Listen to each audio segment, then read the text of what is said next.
जय हिंद दोस्तों, स्वागत है आप सभी का आपके अपने यूट्यूब चैनल जैकपुर पे। तो प्रोजेक्ट परख की जो है आप लोगों का मॉडल पेपर आ चुका है और अभी हम आप लोगों के सामने लेकर आए हैं मॉडल सेट 1 हिंदी का है। ये हिंदी ए है, ठीक है। तो वीडियो में शुरू से लेकर अंत तक बने रहिएगा। ऑब्जेक्टिव और सब्जेक्टिव सब एक ही वीडियो में आपका हो जाएगा, या नहीं तो हो सकता है कि हम अलग अलग भी आप लोगों के लिए अपलोड कर दें, पहले ऑब्जेक्टिव फिर सब्जेक्टिव, ठीक है। तो एक काम करते हैं, अगर वीडियो ज़्यादा लंबा हो जाएगा तो पहले ऑब्जेक्टिव करेंगे, अगर शॉर्ट में रहा तो सब्जेक्टिव भी कर देंगे। यहाँ पर देखिए आप लोगों को सबसे पहले ना एक पैसेज दिया गया है। पैसेज को ध्यानपूर्वक पढ़ लीजिए। पढ़ने के बाद आप लोगों को जो भी ऑब्जेक्टिव प्रश्न आपसे पूछा जा रहा है उनका आपका आंसर करना है। तो डायरेक्ट हम लोग ऑब्जेक्टिव पे आ जाते हैं। देखिए क्या है हमारा पहला सवाल। सबसे पहले एक बात मैं आप लोग को बता देना चाहता हूँ, लगातार वीडियोस का नोटिफिकेशन पाने के लिए आप हमारे चैनल को सब्सक्राइब कर लीजिएगा, ठीक है। बेल आइकन को प्रेस कर लीजिएगा और हाँ, व्हाट्सएप ग्रुप ज्वाइन करने के लिए लिंक डिस्क्रिप्शन में है, वहीं जाकर ज्वाइन कीजिएगा और कहीं से ज्वाइन नहीं होगा। वीडियो के डिस्क्रिप्शन में लिंक है, वहाँ से ग्रुप ज्वाइन कर लीजिएगा। चलिए, सबसे पहला सवाल आपके स्क्रीन पर आ चुका है। हमारा दैनिक विषय जो है वो क्या होता है, ठीक है। विष नहीं होगा, हाँ विष ही बोल रहा है कि हमारे दैनिक जो है दैनिक विष क्या है। एक काम करते हैं, यहाँ पे देखते हैं, हो सकता है ये जो है आपका मिस्टेक कर रहा है यहाँ पे स्पेलिंग को, ठीक है। तो विष है, दैनिक विष है। वस्तुतः दैनिक विष सामूहिक आत्महत्या की दिशा में हमें ज्ञात होना चाहिए, जिसे आहार समझ रहे हैं वो दैनिक विष है। हाँ चलिए, तो यहाँ पर देखिए आपसे बोल रहा है कि बताइए हमारा जो दैनिक विष है वो तंबाकू सेवन है, मदिरा सेवन है, भोज्य पदार्थ है या फिर शीतल पदार्थ है, ठीक है, शीतल पेय। तो हमारा जो दैनिक विष है वो भोज्य पदार्थ भी हो सकता है, कि हमारा जो भोज्य पदार्थ है वो बिल्कुल बिगड़ चुका है, उल्टा पुल्टा खान पान पे हम लोग ध्यान देते हैं, तो ये हो जाएगा। दूसरा देखिए हम लोग क्या है कि प्रकृति के संतुलन बिगड़ने का काम कौन कर रहा है। तो प्रकृति का संतुलन बिगड़ने का काम यहाँ पे कौन कर रहा है, तो मनुष्य ही तो कर रहा है ना। ऑप्शन नंबर को जंगल को काटने का क्या मतलब होगा, ठीक है। जंगलों को काटने का क्या मतलब है, खेत बनाना है, रास्ता बनाना, भूमि को आरक्षित करना, फर्नीचर बनाना, क्या हो सकता है, ठीक है।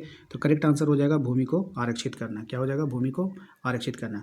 क्या अत्यंत तीव्र गति से छीन होती जा रही है, क्या अत्यंत तीव्र गति से छीन होती जा रही है, तो वन संपदा और जो होती है ये अत्यंत शीघ्र होती जा रही है, ठीक है।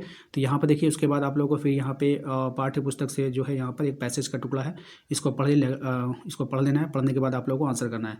देखिए यहाँ पे किससे डर कर नौका जो है वो पार नहीं हो सकती, तो किससे डर कर नौका पार नहीं होता, लहरों से डर कर नौका पार नहीं होती है। नन्ही चींटी दाना लेकर कहाँ चढ़ती है, तो नन्ही चींटी दाना लेकर चढ़ेगी आपका दीवारों पर। कहाँ चढ़ेगी, दीवारों पर। दूसरा देखिए कि आपका मन का विश्वास रगों में क्या भर देता है, तो मन का जो विश्वास है वो रगों में साहस भर देता है। क्या भर देता है, साहस भर देता है। सिंधु में डुबकियां कौन लगाता है, सिंधु में डुबकियां जो लगाता है वो गोताखोर लगाता है। कौन लगाता है, गोताखोर लगाता है। बच्चे दूध पीकर सो गया, वाक्य का भेद बताना है। बच्चा दूध पीकर सो गया, इसमें वाक्य का जो भेद है वो कौन सा भेद है भाई, तो ये सरल वाक्य है। क्या हो जाएगा, सरल वाक्य हो जाएगा। निहारिका पढ़ रही है, वाच्य किस प्रकार का है, तो निहारिका पढ़ रही, जो वाच्य हो जाएगा वो हो जाएगा कृतवाच्य। ऑप्शन नंबर क हो जाएगा, ठीक है। आइए अगले सवाल पे आते हैं। अगला सवाल है आपका कि हनुमान की पूंछ में लगन न पाई आग अलंकार का भेद बताइए। यहाँ पर जो अलंकार है उसका भेद बताना है। अतिशयोक्ति भेद हो जाएगा, ठीक है। रिया पटना जा रही है, सही पद का परिचय बताएं। तो यहाँ पर जो राइट आंसर हो जाएगा वो हो जाएगा व्यक्तिवाचक संज्ञा और स्त्रीलिंग एकवचन कर्तावाचक है आपका, ठीक है। तो ऑप्शन नंबर हो जाएगा बी। नेक्स्ट आते हैं, मेघमय आसमान से उतर रही है वो संध्या सुंदरी परी परी परी सी धीरे धीरे। इस पंक्ति में कौन सा अलंकार है, तो इस पंक्ति में जो अलंकार है वो हो जाएगा मानवीकरण अलंकार, ठीक है। क्या हो जाएगा, मानवीकरण अलंकार। और रीमा द्वारा चित्र बनाया जाता है, इस वाक्य में कौन सा वाच्य भेद है, तो इस वाक्य में जो वाच्य भेद हो जाएगा वो हो जाएगा आपका क्रमवाच्य हो जाएगा। क्या हो जाएगा आपका, क्रमवाच्य। ऑप्शन नंबर क हो जाएगा, ठीक है। आइए उसके बाद यहाँ पे बोला है प्रस्तुत गद्यांश को ध्यानपूर्वक पढ़कर इसमें जो आप लोगों को आंसर करना है। तो यहाँ पे आप इसको पढ़ लीजिए, अब पढ़ने के बाद फिर आप लोगों को आंसर करना है। यहाँ पे देखिए प्रस्तुत गद्यांश किस पाठ से लिया गया है। अब ये जो लिया गया था वो कौन सा पाठ से लिया गया था, तो ये लिया गया था एक कहानी यह भी, इससे लिया गया है ना। ऑप्शन नंबर ग से। प्रस्तुत गद्यांश का लेखक का नाम बताना है। अब इसका जो लेखक है वो लेखक कौन है, तो मन्नू भंडारी। कौन है लेखक, मन्नू भंडारी। पिताजी की क्या कमजोरी थी, तो पिताजी की जो कमजोरी थी वो गोरा रंग, सॉरी क्या कमी थी, गोरा रंग, ठीक है ना। चलिए अगले सवाल पर आते हैं। बड़ी बहन से तुलना किए जाने पर लेखिका के मन में कैसा भाव उत्पन्न हो गया, तो बड़ी बहन से तुलना करने वाले लेखक में हीन भाव, क्या हो गया था, हीन भाव उत्पन्न हो गया। तो ऑप्शन नंबर भाव इसका करेक्ट आंसर हो जाएगा। अगले सवाल पे आते हैं, उसके बाद यहाँ पे ध्यानपूर्वक पढ़ लीजिए इसको अच्छे से, ठीक है। इसको अच्छे से पढ़ लीजिए। पढ़ने के बाद यहाँ देखिए प्रस्तुत पद के रचनाकार कौन है। अब ये जो पद लिखा गया है इसके रचनाकार का नाम आपको बताना है। तो इसका जो रचनाकार हो जाएगा वो हो जाएगा आपका सूरदास। क्या हो जाएगा, सूरदास हो जाएगा, ठीक है।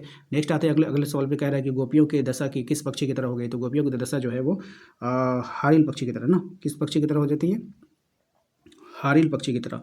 तो कहाँ पे है ऑप्शन नंबर हारिल की तरह, ऑप्शन नंबर घ हो जाएगा। आइए गोपियों के उद्धव द्वारा दिया गया योग का ज्ञान किसके समान लगता है? तो राइट आंसर इसका हो जाएगा कड़वी ककड़ी के समान, है ना, कड़वी ककड़ी के समान, ऑप्शन नंबर क। क्वेश्चन नंबर आते हैं हम लोग 22 पे, कह रहा है कि गोपियाँ जागते सोते सपने में दिन रात किसका नाम जपती रहती है? तो सपने में जो दिन रात वो जपती रहती है वो कृष्ण का नाम जपती रहती है। काशी किसका पाठशाला है? तो काशी जो है यहाँ पर पाठशाला है वो आपका संस्कृत का पाठशाला, संस्कृति की पाठशाला है। नहीं नहीं, संस्कृत या संस्कृति ये आपको बताना, तो संस्कृति हो जाएगा।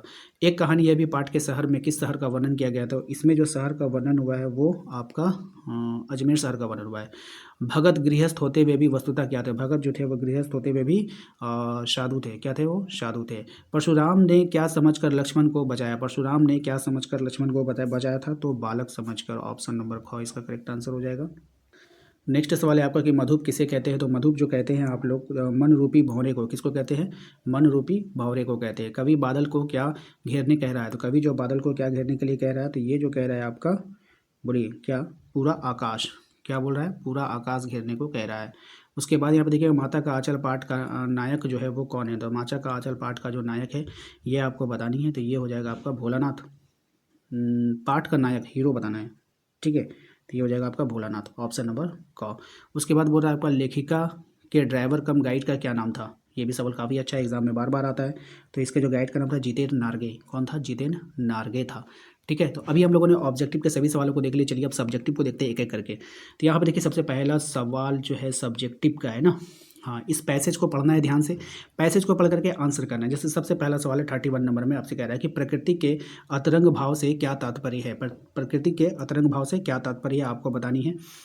तो ये पैसेज है, ठीक है। एक काम कीजिए आप लोग, ये जरूरी नहीं है, ठीक है ना, क्योंकि समय आप लोगों का बहुत कम है, एक दिन का टाइम बचा है। तो ये आप ध्यान रखिए, ये जरूरी नहीं है कि यही पैसेज आपका आएगा। तो एक काम कीजिए, इस पैसेज को आप ध्यानपूर्वक पढ़ लीजिए और छोड़ दीजिए, ठीक है, क्योंकि यहाँ पर जो है आपका जो भी सवाल यहाँ पे बना है ये पैसेज से ही बना है, ठीक है। आप इसका स्क्रीनशॉट ले लेना, ठीक है। हम आपको इसका आंसर का स्क्रीनशॉट देते हैं, आप उसका स्क्रीनशॉट ले लो और पढ़ लो। अब देखिए यहाँ पर क्वेश्चन नंबर 31 से लेकर के 38 तक का सभी का आंसर सेट है, ये आपका आंसर किया गया। इसका स्क्रीनशॉट लीजिए, अच्छा से उसको पढ़ लीजिए, क्योंकि आपके पास समय बहुत कम है। एक एक करके हम पढ़ेंगे तो काफ़ी लंबा वीडियो बनेगा और फिर आप उसको देख भी नहीं पाओगे, ठीक है। तो इससे बढ़िया है कि आप खुद से पढ़ लो, ठीक है ना। आइए अब दूसरा क्वेश्चन पे आते हैं। देखिए यहाँ पर आप दूसरा देखिए क्वेश्चन नंबर 39 पे। 39 पे देखिए आपसे कह रहा है आपके भगत ने अपने बेटे की मृत्यु पर अपनी भावनाएं किस तरह व्यक्त की। और दूसरा है 40 नंबर में लेखिका के व्यक्तित्व पर किन किन व्यक्तियों का किस रूप पर प्रभाव पड़ा। एक काम कीजिए आप सबसे पहले, क्योंकि समय आप लोगों के पास बहुत कम बचा है, आप इसका स्क्रीनशॉट मारिए। यहाँ पर जितना भी सवाल है आप तुरंत स्क्रीनशॉट लीजिए इसका, ठीक है। क्वेश्चन नंबर 39 से 46, क्वेश्चन नंबर 39 40, ठीक है, आप ले लीजिए। इसका आंसर की हम आपको दिखाते हैं। Question number 39 and question number 40, यहाँ पे देखिए क्वेश्चन नंबर 39 और 40 का आंसर की यहाँ पे आपको दिख रहा है। इसका स्क्रीनशॉट ले लीजिए। स्क्रीनशॉट लेने के बाद आप इसको आसानी से याद कर सकते हैं और याद करके जा सकते हैं। हम पूरा आंसर पढ़ेंगे नहीं क्योंकि समय नहीं है, ठीक है, समय का अभाव है, इसलिए आप लोग इसका खुद से कीजिए, ठीक है ना। उसी प्रकार से क्वेश्चन नंबर अगर हम 40 की बात करें, यहाँ पे आप लोगों ने ले लिया होगा 40 का टोटल, आप स्क्रीनशॉट लीजिए पहले, ठीक है। हम डायरेक्ट आपको सारा का सारा 46 तक का आंसर आपको दिखा रहे हैं, ठीक है ना, देख लीजिए। अब जो आंसर है आपके पास 41 42 43, क्वेश्चन नंबर 41 42 और 43 का आंसर की आपके पास आ चुका है। आराम से स्क्रीनशॉट लीजिए, आराम से पढ़िए, उतारिएगा बिल्कुल भी नहीं, उतारने वाला काम बेवकूफ़ी मत कीजिएगा। स्क्रीनशॉट लीजिए, मोबाइल पे ही पढ़िए और प्रैक्टिस कीजिए, ठीक है। समय आपके पास बहुत कम बचा है, ठीक है ना, इसको आप लोग कर लो। इतना करने के बाद आइए अगले सवाल पे आते हैं। 43 44 एंड 45, इसका आप लोग जो स्क्रीनशॉट मारिए। 44 45 46, इसका स्क्रीनशॉट लीजिए।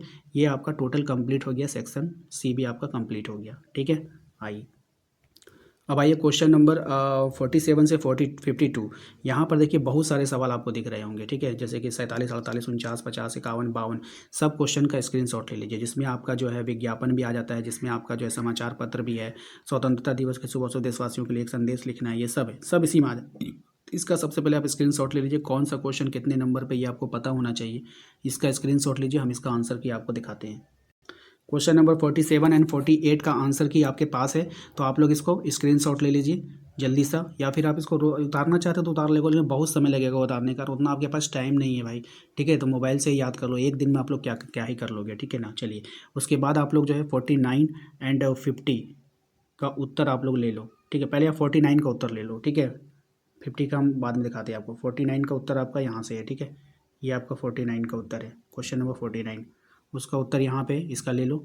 इसके बाद 50, क्वेश्चन नंबर 50 में आ जाते हैं हम लोग, ठीक है। 50 का उत्तर थोड़ा बड़ा है, ध्यान से कैसे कैसे होता है, समय का महत्व है, क्या क्या लिखना है इसमें, समय के महत्व। पहला स्क्रीनशॉट आपका यहाँ पे बनेगा, ये पहला स्क्रीनशॉट होगा, ठीक है। आइए दूसरे स्क्रीनशॉट पे आइए, दूसरा स्क्रीनशॉट आप यहाँ पे ले लो, ठीक है, यहाँ तक लो। चलिए बिल्कुल तरीके से लेना है आपको। दूसरा स्क्रीनशॉट हो गया ये आपका, ठीक है। चलिए तीसरा स्क्रीनशॉट इसी सवाल का आपको यहाँ पे लेना होगा, ठीक है। ये स्वास्थ्य का महत्व में आ जाएगा, यहाँ से ले लो, ठीक है। ये तीसरा स्क्रीनशॉट हो गया, ये आपका कंप्लीट हो गया। उसके बाद इसी में आपको एक और निबंध था आपका स्वास्थ्य का महत्व, ठीक है। पहला स्क्रीनशॉट आप यहाँ पे लोगे स्वास्थ्य के महत्व में, याद रखिए ये पहला स्क्रीनशॉट होगा आपका। दूसरा स्क्रीनशॉट आप यहाँ पे ले सकते हो, ठीक है, यहाँ से यहाँ तक आएगा, ठीक है। उसके बाद देखिए यहाँ पर जो है स्वतंत्रता दिवस पर शुभकामनाएं का संदेश था 51 नंबर सवाल पे, तो यहाँ पे देशवासियों को शुभकामनाएं आपको यहाँ पे देना था, ठीक है। तो इसको लिख लीजिएगा। अथवा में फिर यहाँ पे एक ये था आपका, है ना, ये आपका लिख लेना है, ये हो जाएगा आपका। उसके बाद है आपका ये, ठीक है, इसका क्वेश्चन नंबर 52 का ले लीजिए आप यहाँ पे स्क्रीनशॉट। तो टोटल आप लोगों का मैंने कंप्लीट करवा दिया। ऑब्जेक्टिव भी एंड सब्जेक्टिव भी। वीडियो कैसा लगा हमें कमेंट करके जरूर बताइएगा। कमेंट बॉक्स में आप अपना नाम, अपने ज़िला का नाम जरूर टाइप कीजिए। कोशिश करेंगे नेक्स्ट वीडियो में आपके नाम लेने का। मिलते हैं नेक्स्ट अगले वीडियो में। Thank you.